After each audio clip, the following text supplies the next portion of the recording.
Mashly Comedy presents Funny Girls Guide, your weekly podcast about shamelessly living the life you want the way you want with a laugh. I love that, shameless. I'm Mandy Heinzelman-Smith, one of your hosts. And I'm Ashley Ella Park.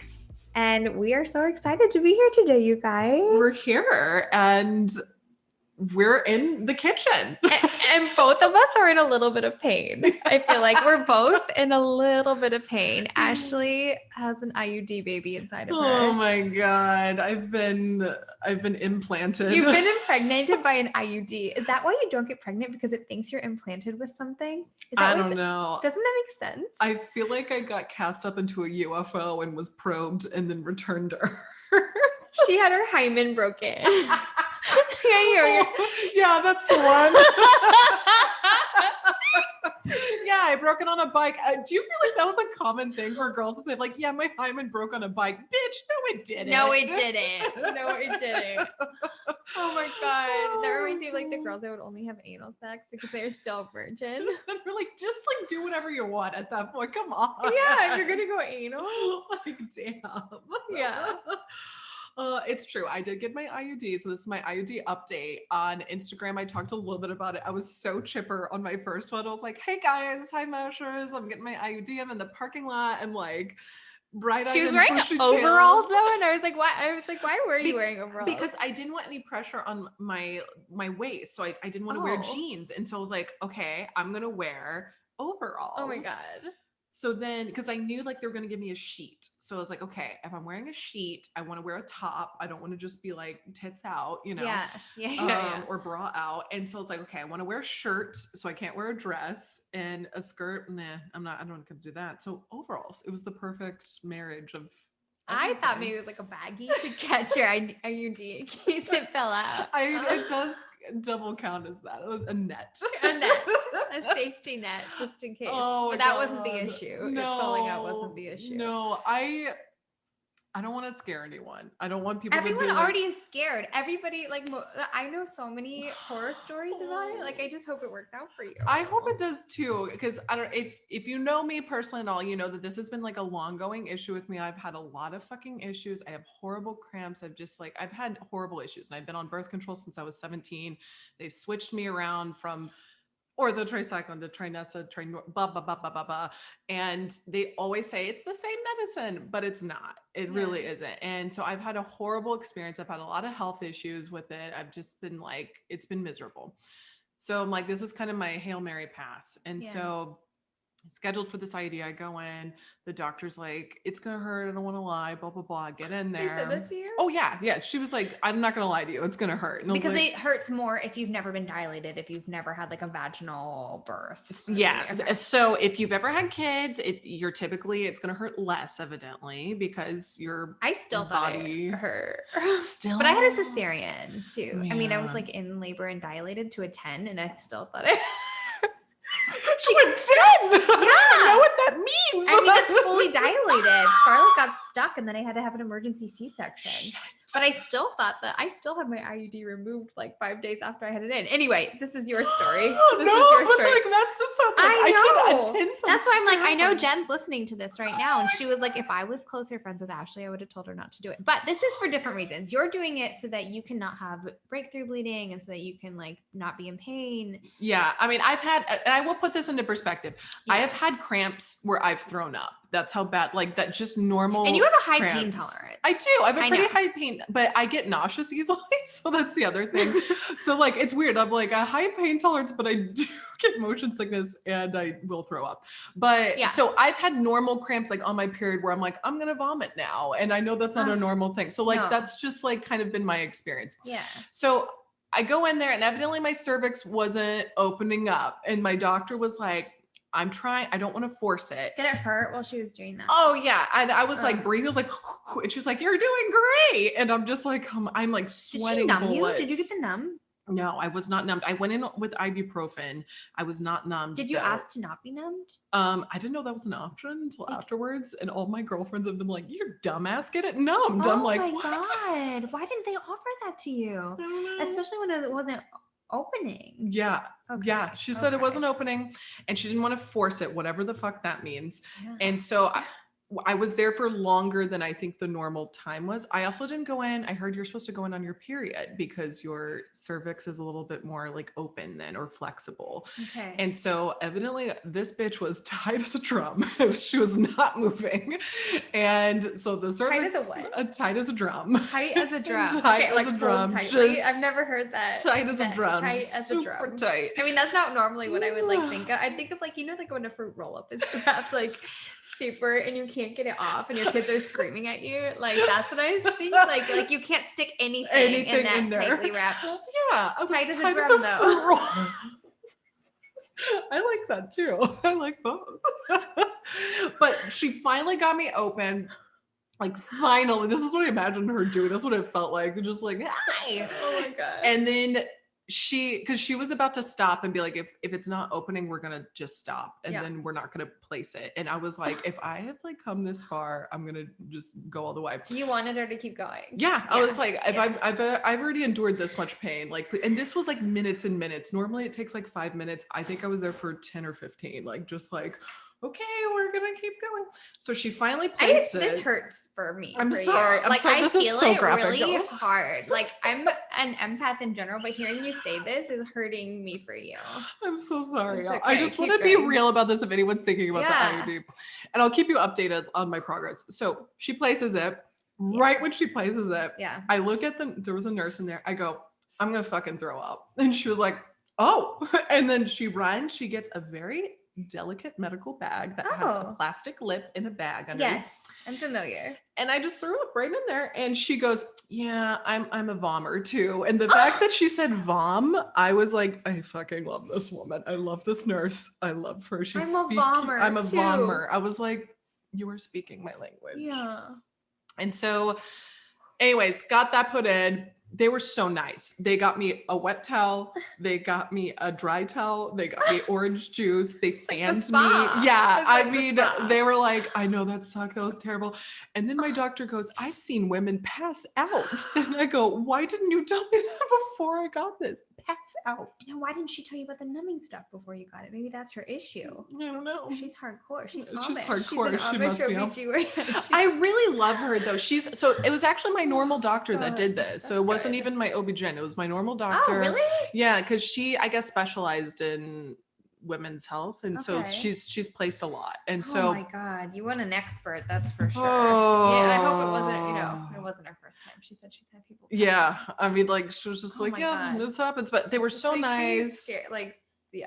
Well, so here's the thing, and this is like, I'll stop talking about it because it is funny in retrospect. And when it happened, I was like, this is miserable, but it is funny.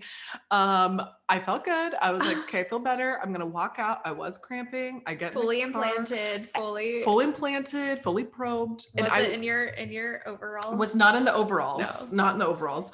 And my husband had offered to drive me multiple times, but because I'm really bad at asking for help, I go, no, I'll be fine. Yeah. She'll be fine. She'll be fine. And so I get in the car, I'm driving, and I'm like, oh, I'm not fine. And I like feel a cramp coming. I'm on the access road.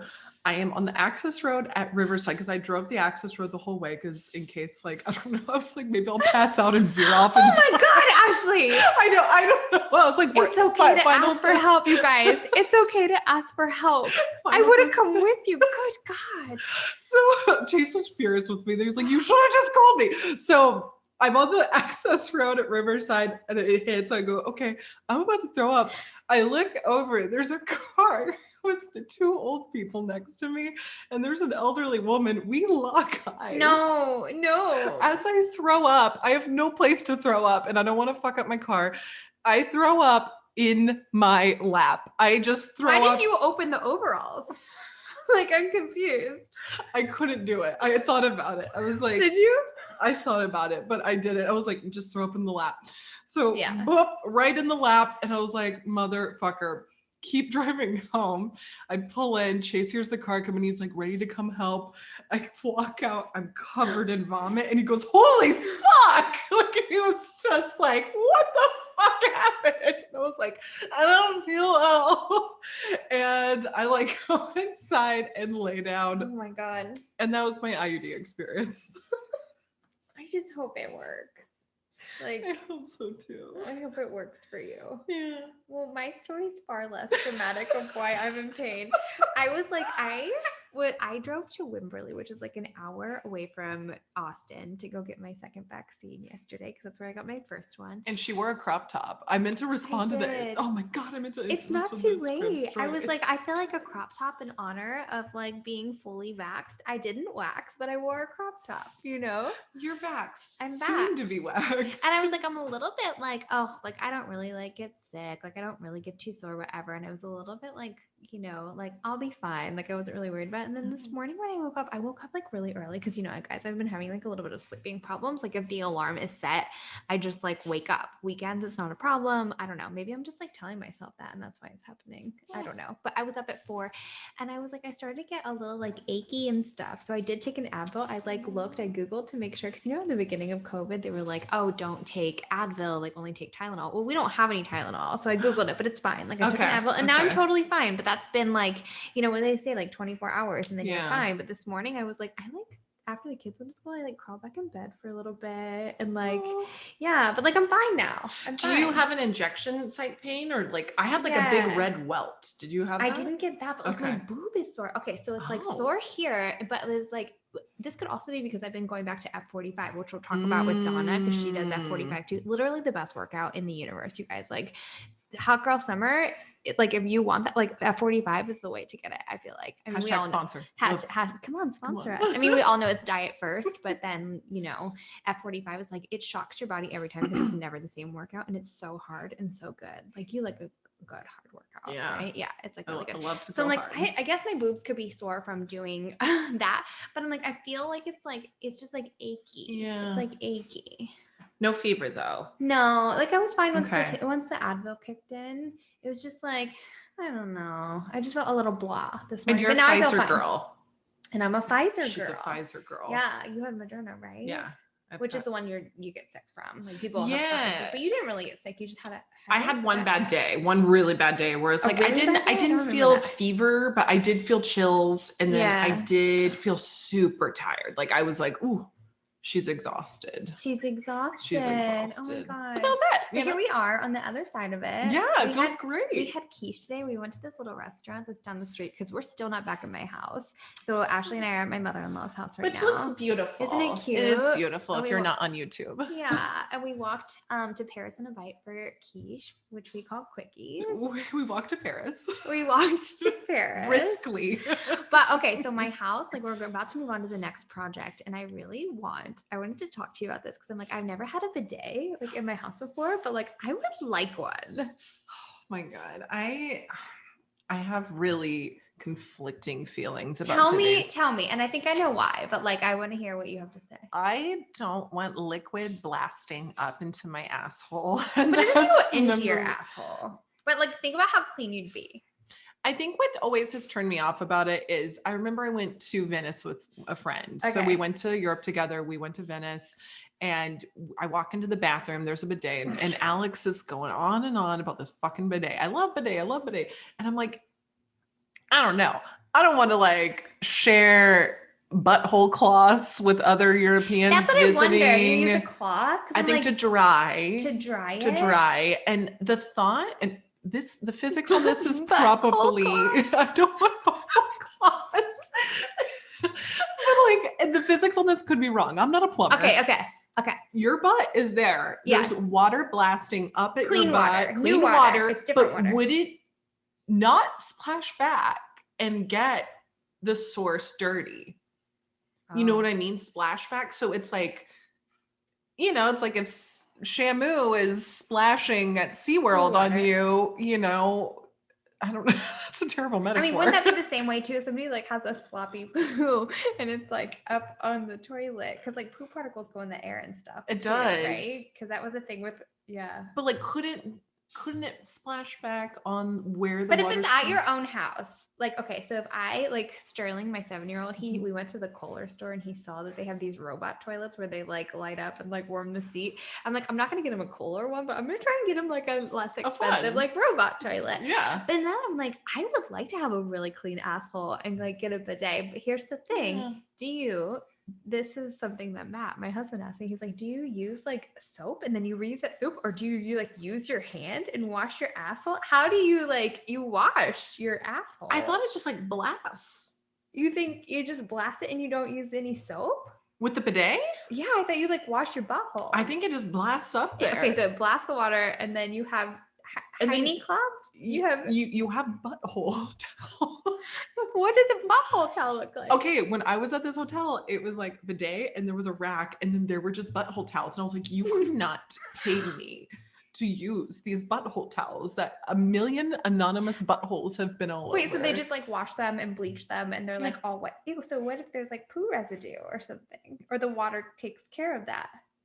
I don't know. If you guys have bidet experience, please like DM us and let us know like how we use them properly. And do I have to have Timbo knows. Timbo knows because Okay. I've seen Timbo post about this bidet. He got a tushy, I think, or is it a tushy? Oh, that's the one bidet. where it's like you can buy it on Amazon. I feel like did he say this on our stories because we both did butt shots. Yeah, like cute little butt shots. Little Is that when it came up? Yeah. I think I've seen Timbo post about. So we're gonna ask Timbo. Okay, we're gonna ask. Timbo. We're gonna have a Timbo talk, a Timbo bidet talk. Oh my god. A Timbo tushy hour. A Timbo tushy hour.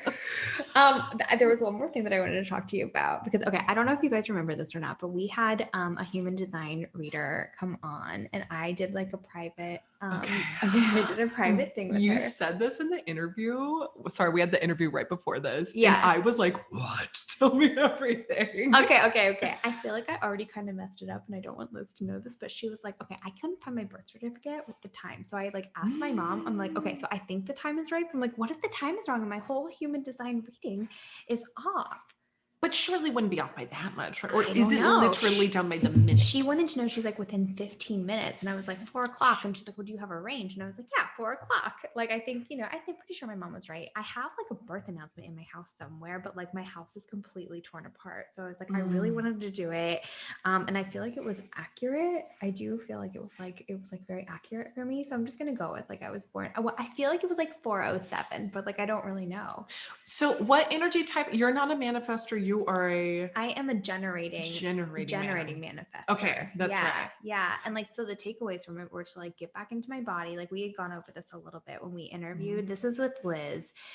Great episode. Yeah, it was a great episode. This was like a month ago. It was in February that we did it. If you can go on our website on mashleycomedy.com or on Apple Podcasts and just scroll back a little bit because it was a really helpful episode. I think was just like tuning in to like what really sets you on fire and what really like what lights you up. And she was like, you have a tendency to like stick with things for too long. I'm like, oh my God, I've done that my whole life. Like if it's like you don't feel it anymore, but you feel like this like obligation to like keep doing something, Have you ever done that? Or like I didn't have boundaries like you guys. Like I literally had to like this is like my third time in therapy and I'm like just now, like you notice you're like, Mandy, you have a boundary now. Yeah, so you're cute. setting boundaries. It's great. It's like I think it's wonderful. Yeah. I used to be bad about it with jobs where like I should have left jobs ages before I left them, but I would stick it out and be like, I'm just gonna rough it out because this is corporate America, baby. And that's what you do. And this was before I started my own business and all this. So it's like, I've had like a weird career path, but like early on in my career, I would stay. That's what I would tough out too much. Why do you think you did that? I think because I was afraid of failure, I would view it as failure. Yeah. And that's such a stupid thing. Cause it's like, if you're not happy, then why the fuck are you staying? Like who cares? Like, and being in my 30s now, I would never stay in the jobs. Like if I were to go back in time at who I am now and redo those jobs, I would be like, fuck this so fast. Yeah. So fast. Because now you're like listening to yourself and like what makes you feel good. Yeah. And you'll figure it out. Like at the end of the day, you're going to figure it out. Oh my God, this goes in line with our podcast so much of being like, live the life that you want to live, not like based on like what other people are going to think. Cause they're going to think their thoughts anyway. It doesn't really matter. Oh my God. And she also said, she was like, you're here to like spread magic and sparkle. And then sometimes you got to go, you got to move on. You don't have to like stay in something that you're not feeling anymore, because I have like taken classes and stuff. I'm like, I'm just going to push through. Like even, when I'm like, I think I'm done here. I can take a break or whatever, Yeah. And that's good to like acknowledge like, I need a little break I need a little break. before Maybe coming this back. isn't what is lighting me on fire anymore. Yeah. Yeah. And that's But okay. this always lights me on fire. This lights me on Podcast and fire. comedy with you always lights me on fire. And today we're going to learn about how not necessarily growing your social media, even though I think that happens as a result of it, but like really connecting with people and really like how to grow your social like authentically. Yeah. With like that. And getting over self-esteem hurdles and like Yeah. showing your face and your voice on Yeah. Instagram, which I feel like we do a lot, which is like, oh, really? That's a thing. Did it take you time to get over that though? Or were you always No. like, here I am? Now I care less, I will say. Yeah. I care less of like, my makeup's not done. I look like shit. Maybe I vomited in my lap earlier. Who cares? Who cares? Exactly. Because it's fun. I'm like, we're just here to make you laugh. Yeah. But you're gonna learn about all that with Donna Bowling. Here we go. Okay, we're here with Donna Bowling, who is a personal brand coach who focuses on Instagram and Clubhouse. Welcome, Donna. Hi, Donna. Welcome to me. Hello. Welcome, Donna. I'm so used to recording my own podcast and saying welcome that I'm just talking to myself. Welcome, Donna. Thank you. I'm so happy to be here, ladies. Thanks for joining us. Of course. This is so fun. Yeah, we are so excited to talk to you. Not only have you reinvented your career, you went from being a casting director to a coach, and now you are doing so many things to help people to embrace Instagram and Clubhouse and show up. Like, I love how you say, like, you need to show your face. You need to show your face on your stories if you want to grow. Yeah, it's like a really big pet peeve of mine is working with entrepreneurs who want their businesses to grow and put everything into it and then are scared to show their face and talk to their audience on camera because they are saying, this is not why I got into it. I'm not an on-air TV personality. I am not, comfortable on camera. That shouldn't be part of it. But in 2021, unfortunately, there's literally no way to grow your online business. Doesn't matter what it is, unless you are connecting with your audience via your face, like your face and your voice. I mean, those are the two things that we have to really get like intimate with our audience and our connection. Were you always comfortable showing your face, or was that like did it take time for you? Oh my gosh, you guys, my whole story is crazy. So I grew up here in LA, born and raised, and got right into the entertainment industry right after I graduated college. I was a casting director. I became, I was in casting. So I was a casting assistant and then kind of went up in that. But I had massive anxiety, like massive anxiety and panic attacks. They started when I was around 20, and then they came back in my mid 20s, and then they came back a little bit even in my 30s. Really, really bad. I think it was like a little bit of an empath thing when I was auditioning actors. It was such a high, intense, nervous situation to be in those rooms sometimes that instead of just like letting the actor take that on, I almost like wanted to take it on for them. And I think that's kind of how it triggered.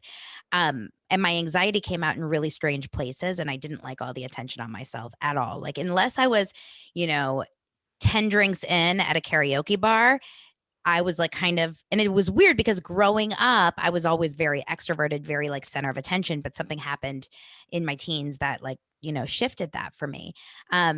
And I panicked before ever speaking in front of groups. I was not someone comfortable doing that. In fact, I had one of my worst anxiety attacks speaking to a group of about 40 parents when I was in casting, like teaching a little seminar. And I shied away from all of it. But then when I started my own business, as an acting coach, and it was just me, and I didn't have, my resume, I didn't have an agent that was helping me get jobs like I did in casting. It was all on me. And I realized shortly after there was really no way around it. I started to notice that the people that I loved following on Instagram, because I love Instagram, I loved following them not because of what they were posting on their feed. I loved following them because I watched their stories. I wanted to see what they were up to, like behind the scenes. I wanted to see their family or something funny, or, just kind of like a unfiltered version of their life.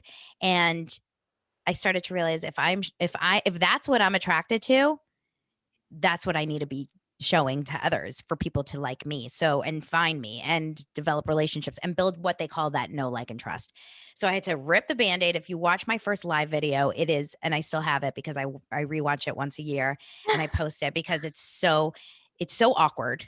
It is the most awkward video I've ever done. And then going on stories was also incredibly awkward. Number one, I always had to have a full face of makeup. I re-recorded 46,000 times. I would put like notes in the side of my computer just because, or like on my phone, because I would be so nervous that I would forget what I was talking about. I overthought everything. And then when I would post, I 100% would be convinced that people were judging me. And so it was holding me back from being able to like just fully be myself. And what I did actually was in 2018, so I started my business in 2017. But 2018, I decided to rip the Band-Aid off and create an Instagram account just for my business. And the reason I did that was I was starting to notice that I wasn't showing up as a business owner on my other account. I would talk about my business like in a post feed, but I wasn't showing up on stories because I was so concerned about that one old colleague or that one ex-boyfriend or whoever you think about when you're like worried about judgment. And Yeah. so in April of 2018, I started my other account and I just decided I'm ripping the Band-Aid. I'm showing up here on stories every single day, no matter what. I'm teaching, I am offering entertainment value, kind of a day in the life documentary style. And within a few months, I quickly hit 6 figures in my business, and it's 100% purely because of Instagram. So that was like, That's amazing. that's my story. And this is the account that it's at this is Donna Bowling. That's that. Yep. Yep. It's my account that, at the time, so I hit 6 figures on in my business with no overhead, just working from home with 1,500 Instagram followers. So you actually don't need a big following to make a lot of money. And I think that that's like the misnomer. So many people are just like always convinced that they just need more followers. And the truth is you can have all the followers, but you need the right followers. And so I was lucky. I targeted and triggered the right followers for my account and showed up every day for them that they told all their friends. And that's how I started to make a lot of money. Since, of course, my Instagram account has grown, and all that means is that there's just some more eyes on my content. But the truth is, ultimately, it's just about who is watching, not how many. But yeah. Wow. And so, okay. And so then I noticed when you started doing reels, I had no idea what reels were. We had been doing TikTok for a little bit and I was like, this is just like, I can't wrap my mind around it. Like, couldn't figure out how to do reels, but you've been doing it from the beginning. Yeah. Like, how do you plan out your reel content? And do you do it every day? Do you post to your feed every day as well as stories? Yeah, Or what's the golden ratio? Because there's so many, especially on Instagram, like X amount of stories, X amount of posts, X amount of reels. So I don't know if you guys have heard, like Instagram actually released something a few months ago that I'm going to find it right now because I literally, my friend, I shared it on my stories this morning because my friend, she posted it like the actual number that Instagram has suggested in terms of like how many, hold on, I'm going to find it for you. Okay. How many posts to post, how many reels to post, how many, whatever it is. Yeah. Instagram recommends 4 to 7 reels a week. What? 3 feed posts a week in addition, 8 to 10 stories a week, which I disagree with that. I think it's way more than that. Yeah. And 1 to 3 IGTVs a week, which is like basically if you go live or just a long form video. Reels were introduced. I already knew about TikTok. I've never really I'm only now starting to actually kind of like go after TikTok. I would just do it for fun during quarantine. Yeah. And mostly consume rather than like create. Yeah.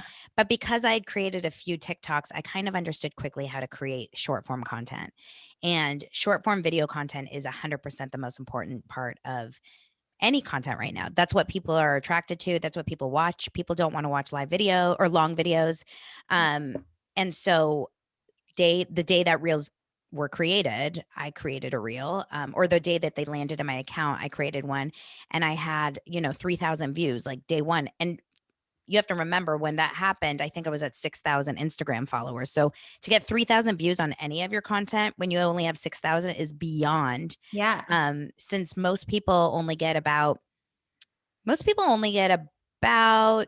2 to 5% of their entire audience watching their stories. Like it's such a small amount, right? So I have almost 13,000 Instagram followers and I have about 500 to 600 people watching my stories. That's like such a small amount. So Reels gives you that opportunity to be seen by so many people. It's the best way to grow on Instagram. But I don't create 4 to 7 reels a week. I'm not insane. Like, that's insane. But here's what I do. I simplify reels. At the beginning, I was doing really intense like edits, really trendy topics, like lots of physical like movement, dancing, changing clothes, the whole thing. And then I was like, that's never going to happen now. I'm too busy. I have so much happening. So I just talk to the camera. So I'll talk to the camera. I'll say like, here are 3 ways, da, da, da, da, and then I'll just move the camera maybe and say it again. Or maybe I won't even move the camera. Maybe I'll just edit it like little pattern interrupts, like to stop the camera. And those reels do really, really well. So I think we overcomplicate reels. At the end of the day, you have to think about what is your content and how can you say that one thing as a feed post, as a reel, in your stories, as a live video, on Clubhouse, in the sky, everywhere. All the things. Yeah. You ever have a day where you're like, oh, I don't know what to post, or like I'm feeling uninspired? What do you do? So I totally do. Here's what I always suggest. You have to really know what kind of content you want to post, in the sense of like, you have to know your messaging on Instagram. And that's not just if you're a coach or a service provider. Like, that's if you're, an entertainer, an influencer, if you have a brick and mortar store, if you are a teacher, like, it doesn't really matter. You just have to know your messaging. And so what happens is I get inspired at really, really strange times of something I want to share with my audience. So on the Peloton, when I'm walking my dog listening to a podcast, in a Clubhouse room. Clubhouse is like the best for market research. In my DMs, like whenever, or if I'm watching someone else's content, or if I'm watching an episode of Real Housewives, like it doesn't really matter. But if something triggers me and says like, oh, my audience should hear this, this is a really good point, I will just open my notes app on my phone and I'll just list it. So my notes app has a note called posts ideas, story ideas, that is thousands of lines long. And what's cool about that is I have like a bank right now. So every time I want to post something and I'm feeling uninspired, I will go into the bank and I will see what I can withdraw out of it. And that is another. And another thing is that I also so a lot of people plan their posts. Like a lot of people are very plan oriented, and I am not. I am 100% last minute. Yeah. Oh God, no. And I actually love that about people. I don't like when people are planning their content too much. It feels planned. And so So I wake up really early. I wake up between like 4 and 5 every single morning, like a psycho. What? Yeah. Well, it's not. What time do you It's go to bad, bed? you guys. Okay, so I'm in bed between 10 and 11. It's not good. It's not good. I'm not sleeping enough. I'm also like in a very, very high, very, very high stress like portion of my business. And I think that's why, because there's just so much coming at me right now. Normally I'm up between 5 and 6. Okay. So like I don't sleep that. I'm not a late. I'm an early morning person. Always have been. You're like Benjamin Franklin. Yes, me and Benjamin. It's the first time I've ever been compared to Benjamin Franklin, but I actually feel like you found my spirit animal. Like I'm Benjamin Franklin. That's so funny. The truth is that my brain works at its best early in the morning. If you try to ask, the kids are up, like, okay, so I don't think you have 2 little boys. Is it like especially when people weren't in school, when the kids weren't in school, because she's in Los Angeles, right? Nice, like quiet. You need like the quiet. Yeah, my kids are back at school, thank God. But like, it's funny. Now I work out at 6:30 just because I like getting it out of the way. So I go to F45. That's like my local workout. That's my thing too. You do? I'm obsessed. Obsessed. I'm there 5 days a week. Obsessed. It's on my stories every day. I do my time lapse video of it. It's like a game changer for me. And 6:30 is like the best time because I go and then I come home and get the kids off to school. And then it's like, that's all done. Now I can just go straight into whatever it is for my day. Yeah. Because like I said, my brain is its best in the earlier part of the day. Like ask me anything smart after about 5 p.m. and you're getting mush. Like you literally get zero out of me. I have absolutely no brain power at night. I can have fun and like hang with my friends and watch TV, but I can't do anything work related. And I can't do anything that's like, productive when it comes to work. So I wake up really early. And what I'll do is I used to, feel like I needed all these professional photos, but since COVID, it's like, F that. I take a lot of selfies throughout the day, like with a good ring light, with a good Instagram filter, and I'll just randomly take selfies of me. And then I have pictures of me that I can post. And I'm very big on showing my face. I used to think like, oh, my Instagram feed, I'm not Kim Kardashian. Like it shouldn't all be of me. But my whole program and my whole like content is about showing your face on stories and Instagram. So it would be crazy if I didn't. So my face is like a little bit annoying to me. Like it's plastered all over my Instagram, but I'll throw up a selfie. That just sounds bad, throw up, but I'll put up a selfie Yeah. and I'll just think of like one thing I want to talk about and I'll just do it. I don't care if it's not grammatically perfect. I don't care if it's not, you know, like frameworked perfectly. I just talk from the heart every single time I write and it works. Do you respond to haters ever that comment on things? Because I mean, you're doing something right if people are saying negative things. That's like across all channels. But like with our experience, we've had horrible things said on YouTube, and YouTube is very good about taking down comments. But like we have had people that are like, "Go kill yourself." Yeah, No. just terrible stuff. It's like, so do you ever acknowledge those on Instagram, or do you just let them be? Is it Okay, you guys, you're gonna laugh, but the worst I've ever gotten was I went to Thailand last year, like before COVID. I went to Thailand and I went on an elephant, and I still get comments like once a week. I'll get a comment like "animal hater," and I'm like, God damn it! Like, I should maybe I should remove that post because it like puts me in such a bad mood. I'm not an animal hater. I think that we're happy, but the point is that I don't get a lot of hate, thank God, and I'm also maybe that's because I'm not like that big yet. And that's okay. Like, I think it's true. The bigger and the more people whose eyes are on your account, you're going to get more. I don't know what your audience is on YouTube, but you know, I imagine since you guys are comedians and like having fun, like I imagine you're doing stuff that's like pushing buttons a little Yeah. bit, right? Like, what is It your was about content Britney mostly? Spears, I think. It was well, like, yeah. And it's it- also women in comedy for some reason. Like it brings out all the terrible white men in the world. Yeah. Mm. Yeah, no, I mean, people are keyboard warriors, right? Like they will fight and yell at people and say awful things. Um, I'm really, if I get a bad comment on my Instagram, I delete that right away, unless it's someone that like has been following me. But I really don't get a lot of, if anything, I'll get like gross, disgusting guys that are like, take off your shirt, like stuff like that. So I'm lucky. I don't know. I bring a lot of positive people to my page, I think. yeah, because So you're far. like you're inspiring people to be courageous with their content and to like believe in themselves and believe in their business. Yeah. Yeah. It's like a passion of mine. You know, I just went on Instagram. So right now I'm, you know, gearing up for this challenge I'm doing next week. It's a free challenge. It's called Operation Get Your Face on Stories. It's my second time running it. I did it in January and there was 300 women that signed up. Aw. And to see their stories every day tagging me, people that were so nervous to ever put their face on, and now their businesses have like taken off because of that. It fills me up like I can't even tell you. So my goal in life is to get entrepreneurs, and honestly it's mostly women because I don't think men have these like same anxieties. I think women do, to get the hell out of their own way and to get, you know, to just talk to their people. It's not going to be for everyone. There's going to be people that don't. By the way, speaking of haters, you know who hates on me more than anyone are people in my own personal life. Like we've kind of talked I was about like, this. we Like just it's talked more about like, this. can they support you? So have you get hate on, or is that like they can't? They've been like, like you know. well, you I've lost a lot of friends. I've lost a lot of Stop friends since my business grew. What? Yeah.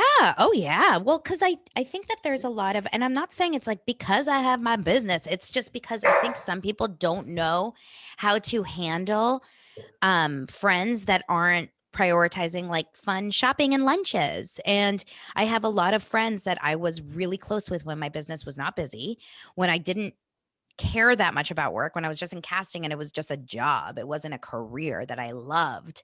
And now I choose my work. Probably it's like a little bit of a problem. I'm definitely a little bit of a workaholic, but I choose my work over a lot of things. So I choose my work over late nights at the bar, right? Because I know I need to wake up early and work the next day. I choose my work over, you know, if I have an hour off in the middle of the day, I'm not going to lunch with a friend. I'm like using it to create something or work on something or go on Instagram or go on Clubhouse. Like, and people I think see that as like a weird thing. They don't love it maybe. So yeah, I've gotten a lot of I've lost friends, not in like a F you, Donna, but more just like, you know, it just it separates, Went right? their own way. Yeah.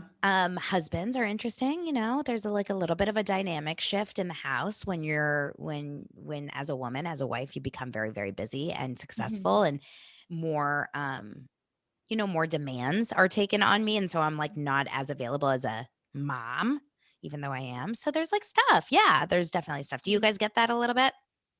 Yeah, I felt a bit of a shift when I started going out. I think I had my own guilt around like when I started doing classes in the evening, like and leaving the family. So I feel like a lot of it was my own stuff and like sort of like Mm, releasing not control, but like a little bit of being like, this isn't, I'm also a person. Like I had trouble, like, I feel like I wrapped my whole identity up in being a mom. And so when I yeah. became, got into comedy and we have a lot of things going on, it definitely does change the dynamic a little bit. And I feel like it was a lot of like me being like, I can let go and remember that I'm like a person with like needs too.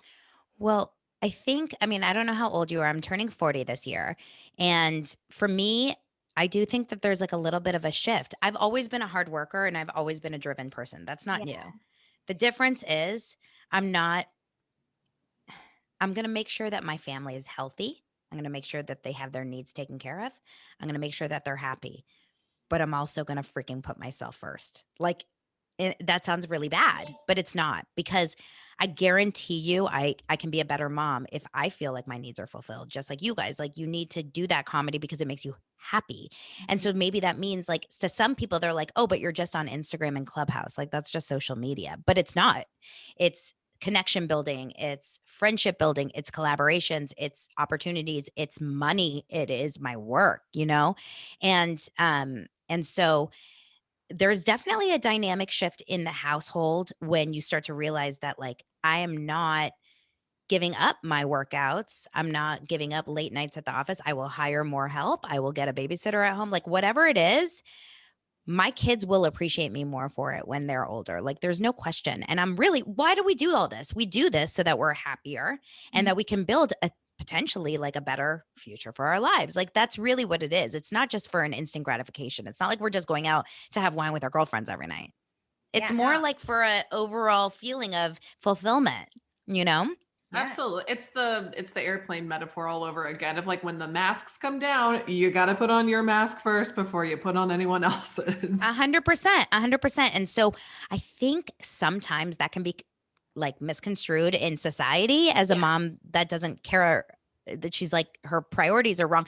And I also think that, like, even now that I'm saying it, I'm thinking, oh my God, is this going to sound bad to other people? No. But the No. truth is, like, I know in my own heart that I'm a freaking amazing mom, that my kids would never say like, my mom's not around.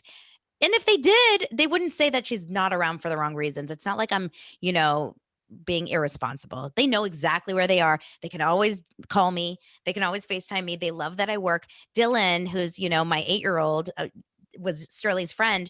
Dylan would walk around with me. Like, we'll go on walks and he'll see something and he'll be like, you should take a picture of this and share it with Instagram, you know, because he knows my community, and he knows, you know, the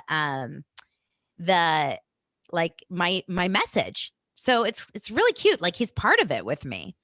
I Yeah. like it. I feel like that helps too to erase that messaging that we know is not good for us, but like we still care, even though we're like, we know that we have to put the mask on first, take care of ourselves, not deplete ourselves. Like the value of a woman isn't in how much of herself she can give. Like that's old messaging, and like teaching our kids Totally. and like young people that, and embracing Yeah. that for ourselves is essential, even though that old programming is still in there a little bit, where we feel bad being like, go take care of yourself, do what you need to do, be happy, because you can't Yeah, give from an empty place. I've tried that. we've all. And Yeah. And it's like a mess. you being your best self is better for everyone else too. They're going to get the best version of you on the other side. And that's why I started my business, honestly. I mean, my whole story of why I started my acting coaching business. When I was in casting, I was not fulfilled, but I did it And because it that's was what a you did job forever from college, like from for college 15 years. until Wow. that's a big So commitment. Like that's I like, know. And also another thing was that, like, I absolutely had no um I had no idea. I just had no idea like what else I could be doing with my life. But I wasn't fulfilled in casting. I just wasn't. was your And family in the business? say it again. Was your family in the business? No, no, no, no. My dad was an OBGYN. My mom was an esthetician, like totally random, but I was born and raised here in LA. So like I was surrounded by it. Yeah. The thing is that I literally I didn't want to, I didn't know what else I could do with myself. And so then I became a talent agent for like almost a year. So I was an agent and hated it. Oh my God, I hated it. And so then I was like, I guess I'll go back to casting. And I had this moment where I would like, was just waiting for that next casting gig. It was right around pilot season, which is a busy time. And all of a sudden I got really sick. That's what happened. I got really sick. It was a Monday. I got a really bad fever. I was laying in bed. I couldn't move. I had 103-degree fever. I had two kids at home. One of them was in school. One of them was a baby. I had a nanny because I've always worked. And I assumed I would get another job ASAP. My husband was at work. I wasn't making any money. I was in debt because we've always been a dual income family. And I was spending money like as if I had all this money coming in. So I was like going shopping all the time and like spending all this money on really like stupid things. And I remember having a moment where I was like, I am so empty. Like I'm so empty of happiness. There's nothing in here for me. And I just felt like I put that out to the world, like to my husband, to my kids, to like my friends. I was just like this negative, depressed person. And that's when I decided with 103-degree fever, I'm going to start a business as an acting coach. And I created a website, so sick, in bed, created a website, announced it on Facebook, and got my first client that day. Oh, Wow. amazing. But that's like, I'm an action taker, obviously. Like when I have Yeah. something in my head, I'm like, oh, doing it. Let's go. Yeah. I don't think, I just do.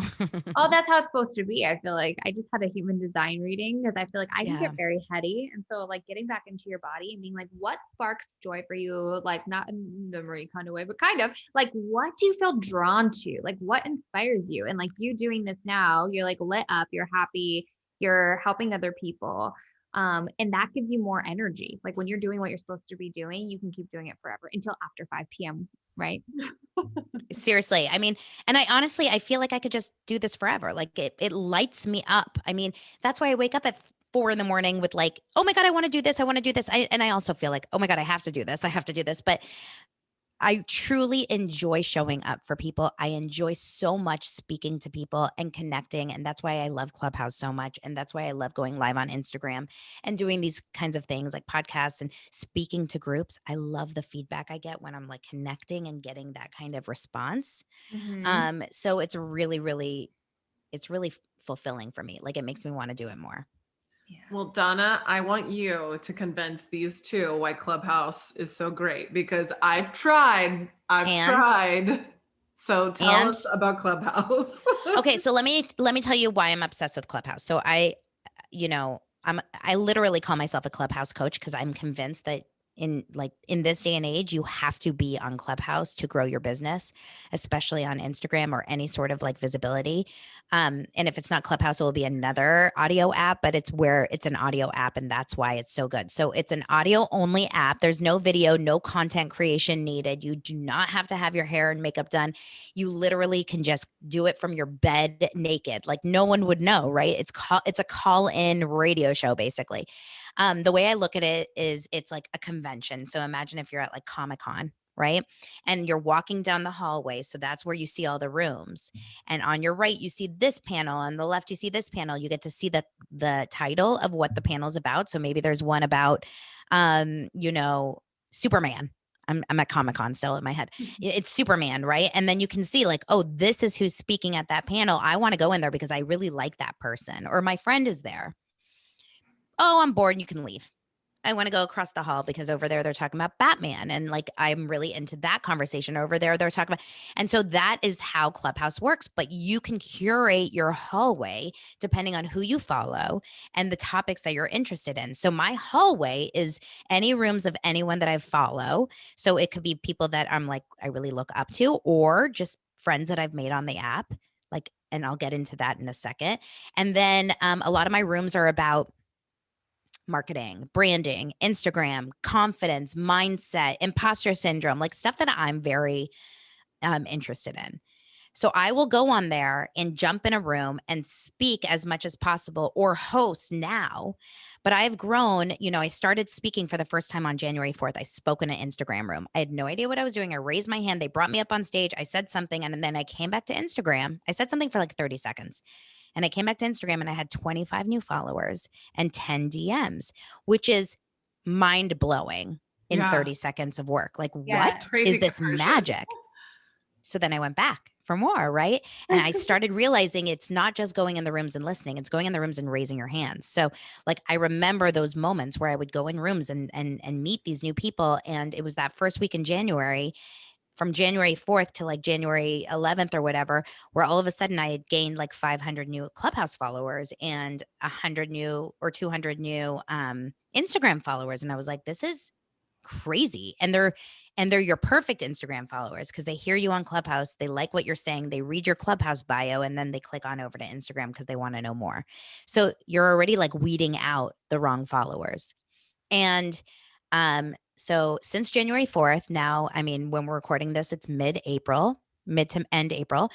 I have almost 17,000 Clubhouse followers. So that's a massive amount of people that I am talking to over there, which is crazy to me because like who grows that fast in 3 months? And then on Instagram, I have converted 6,000 almost Instagram followers Wow. in 3-4 months. 6,000.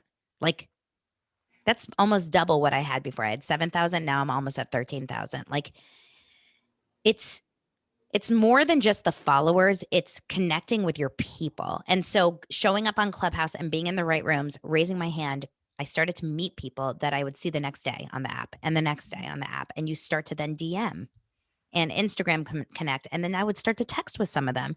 And now all of a sudden, not only, okay, I've been booked to speak on 4 stages this year, right? Like virtual or summits or whatever. I've been booked on like 10 podcasts.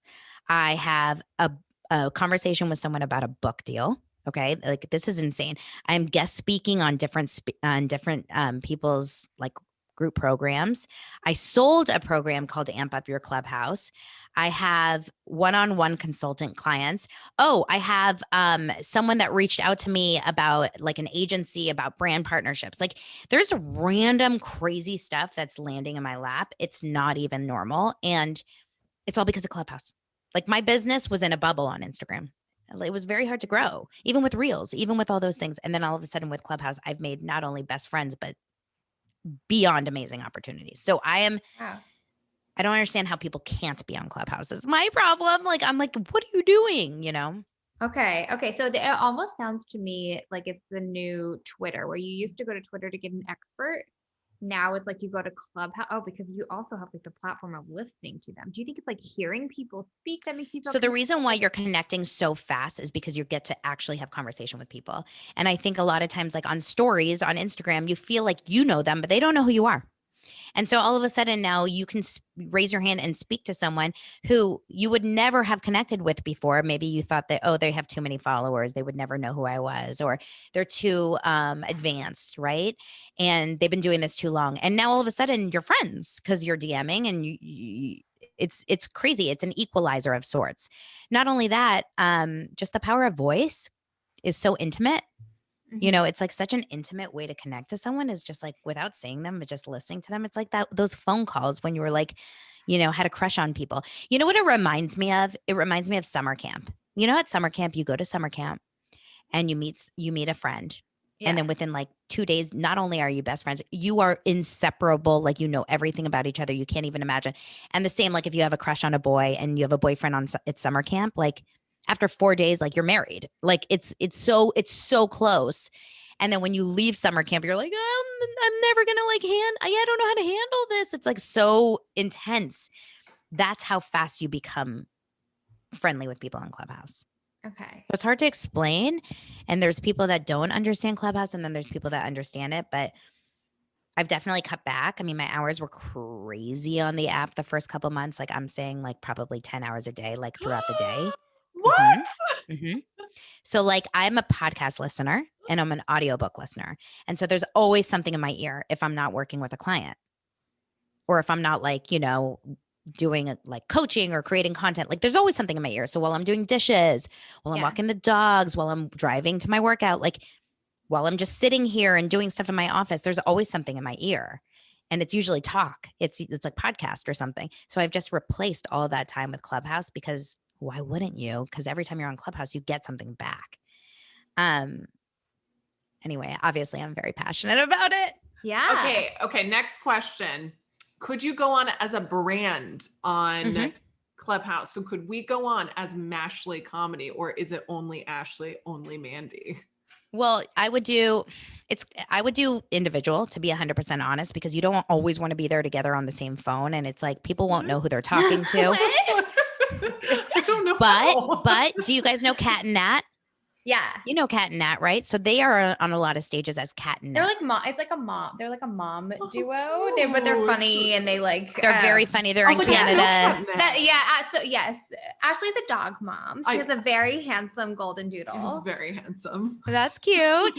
So yeah, I mean, you could totally do Mashley Comedy. You could do whatever you want with it. There's a lot of people that go on there as like a duo. Okay. I just personally, the reason why Clubhouse is so important is like, so there's massive executives and entrepreneurs that are on Clubhouse, Gary V and Amy Porterfield and Brendan Burchard. I don't know if you know any of these people, like really big public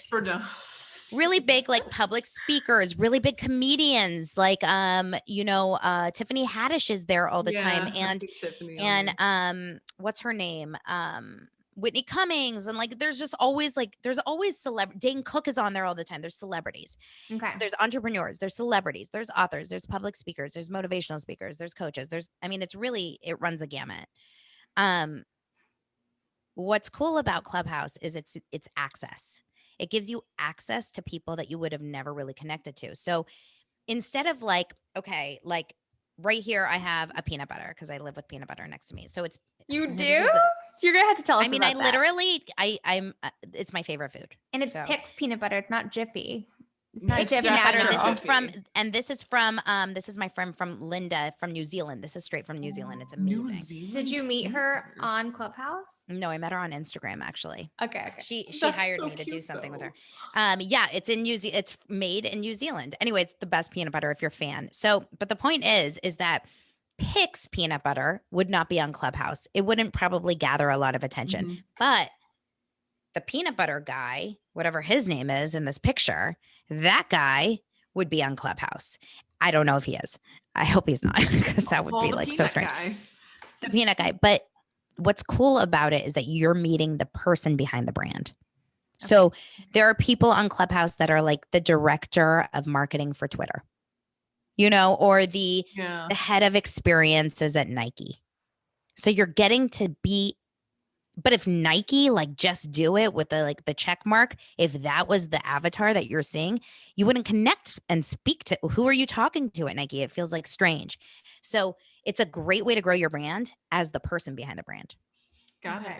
Okay. So if you were meeting with a one-on-one client and they were like, okay, this is the first thing that you have to do to start getting success with Clubhouse and Instagram for your business, like where's the first place that you send people to? Like, I would say, I get that a lot. I get in my like one-on-one intensives of Clubhouse and Instagram.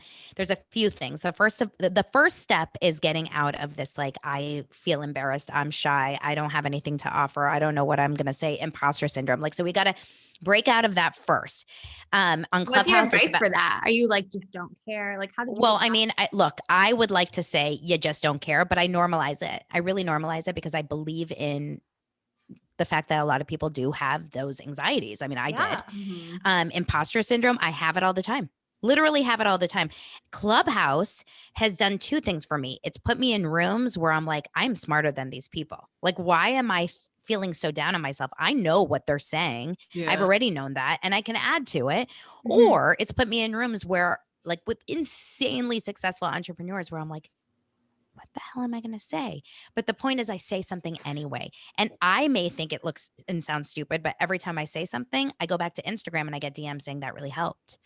So every time you kind of experience something and do something out of your comfort zone, it's like nailing away. It's like chipping away at that imposter syndrome because you get this positive feedback back, if that makes any sense. Yeah. So there's like a little bit of that. We get really strong clarity on your messaging and your brand and like when I say brand, your personal brand. So if you're a coach and you're helping women lose weight after having a baby, that is too broad. Let's go a little bit more deep. Like, what's your unique value? What are you bringing to the table that no one else does? What's your like secret sauce? So, I know mine. I know a lot of my clients, but they don't know them. So they need someone like me to kind of like reveal that in them. And then we go on Clubhouse. We make sure that their bio rocks. Like on Clubhouse, you have a lot of space. You can create a killer bio. That's very important. We make sure that the picture is perfect. And then we align it with Instagram too. So your Instagram content and your Clubhouse content really need to be aligned, because a lot of times you'll be on Clubhouse, you'll listen to someone talk about something that sounds so smart, and then you'll click on over to their Instagram and it's a picture of their dog, and it's just that. Like there's no other you're content just so there. Cute. I don't know if you guys can see, but you're just very cute. Thank you. No, it's definitely aligned with who I am. So like I always think about my brand values, how I want people to feel when they leave my Instagram, when they leave my Clubhouse rooms. I create experiences for them. It's like really important for me to come with high energy, to come with fun, but also to teach. So that's how I kind of go across all my social platforms. And I want people to have that. And you don't have to be the high energy, fun person to succeed.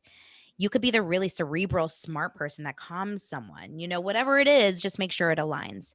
And then I would have you follow all the best people on Clubhouse, because that's going to curate your hallway, and then eventually start hosting your own rooms. Love it. I would help you guys. I think we better jump in. Yeah, seriously. Seriously. You guys need to come into into one of my rooms, and then you'll be like, I get it. It's so fun.